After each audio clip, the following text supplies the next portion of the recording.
ABC News contributor María Elena Salinas joins me live now to talk more about this. Maria, first off, welcome to ABC News Live. This is our first time having you on, so thanks for coming on.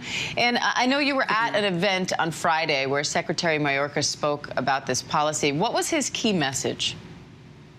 Well, the most important thing that Secretary Mayorkas said is that they're setting up a coordination center with the assistance of FEMA. Of course, there's a lot of criticism already, even before Title 42 is lifted, saying, like you said, there would be a surge. In other words, there would be thousands and thousands of people coming to the border. Well, thousands are already there. Remember that the Trump administration established the stay in Mexico policy in which they would expel them. And they ended up in a humanitarian crisis where there were large encampments in very unsanitary conditions. There are not enough border control agents. There are not enough immigration judges. Therefore, Secretary Mayorkas said that it is important that they're ready. He thinks they're going to be ready. They have the assistance of FEMA. He also claimed that the administration inherited an immigration system that was broken, that was virtually dismantled, and that he is working on a regional approach, not only with Mexico and Central America, but also with several countries in South America where the journey for thousands of migrants from around the world begins. So what's the timing of this like? Why drop this now? I think that that's one of the main questions that people are asking, because it will definitely be creating a lot of different reactions. Originally it was thought that it was kept in place because they didn't have a system that was put in place to process so many people, and that they couldn't figure out how to lift it. But we have to remember that the CDC, the same CDC that opened the stadiums, is the one that kept the border closed. The same CDC that opened the schools and told kids to go back to school is the one that kept the border closed. So there will be political ramifications. Republicans will accuse the administration of opening the border, creating a crisis.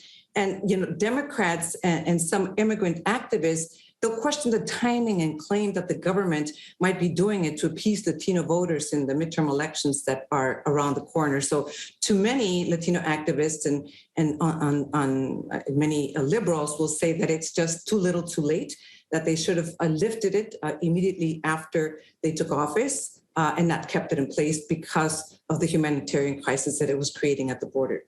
And Maria, Ukrainian refugees are also among those waiting to be let into the U.S., but so are Russians, many of whom fear persecution for speaking out against Vladimir Putin. So are they being offered the same protections as Ukrainian refugees?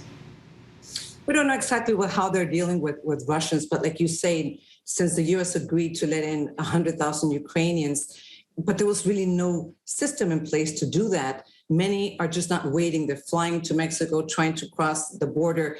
And you also see many Russians that oppose the government that are showing up at the border.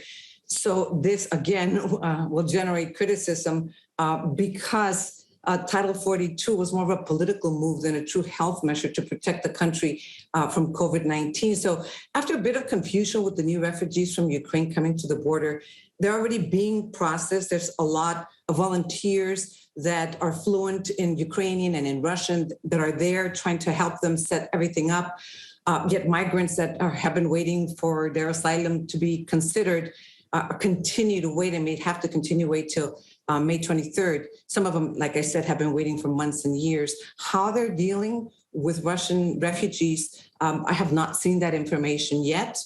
But Ukrainians are definitely not treated the same as migrants from other countries that have been waiting also to request asylum in the U.S. All right, María Elena Salinas, great to have you today. Thank you.